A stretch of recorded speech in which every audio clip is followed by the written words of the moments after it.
I'm Chay Runnels. I'm in the School of Human Sciences, and I guess I call myself an early adopter of technology, but what I've figured out is that often I use this technology, iPad, as a toy more than a tool.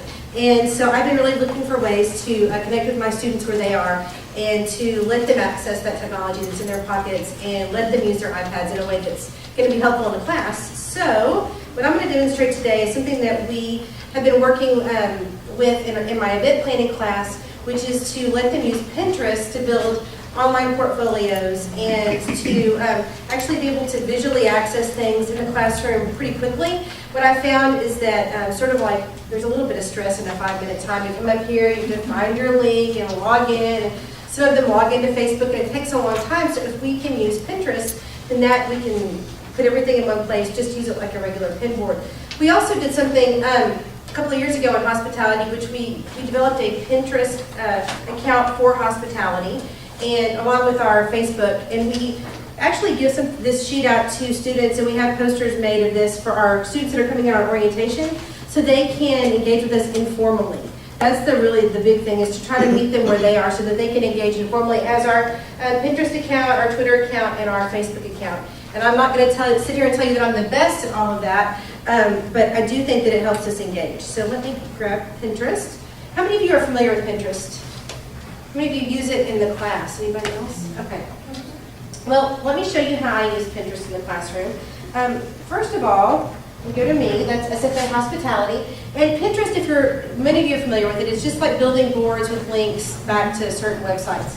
I have on here a number of different links. Some of them are just fun and silly, like the quoted one.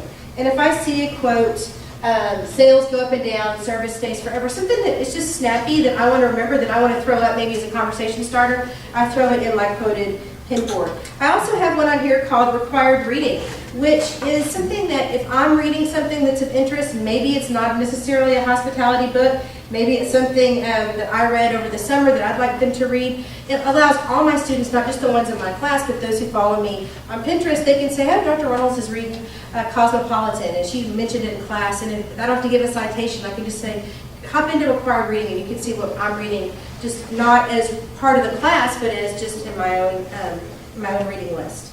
And then for what the class has done, let me go down to Southern here.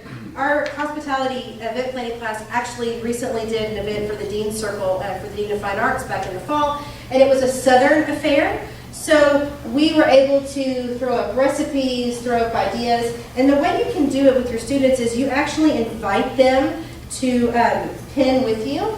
And so you go down to edit board and you can say who can add pins, and you can see I have 2 students that I've added, and I can add more. And what if you don't know if they're on a Pinterest account? That's no problem. I was just going to add Heather Olson Beal because I knew that she would be perfect for Southern hospitality.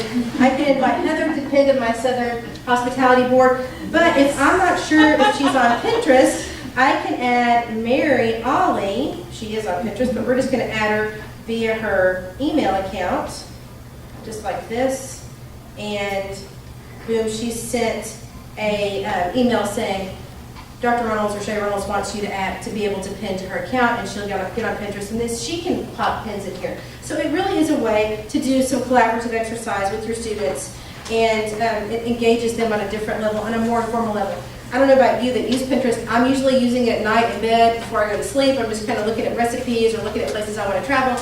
And I think that there's a real application for that in the classroom too, to let your students know a little bit more, have a little bit of a window on who you are, and also for our incoming students, for them to go ahead and get engaged really quickly, even at orientation. So that's my idea.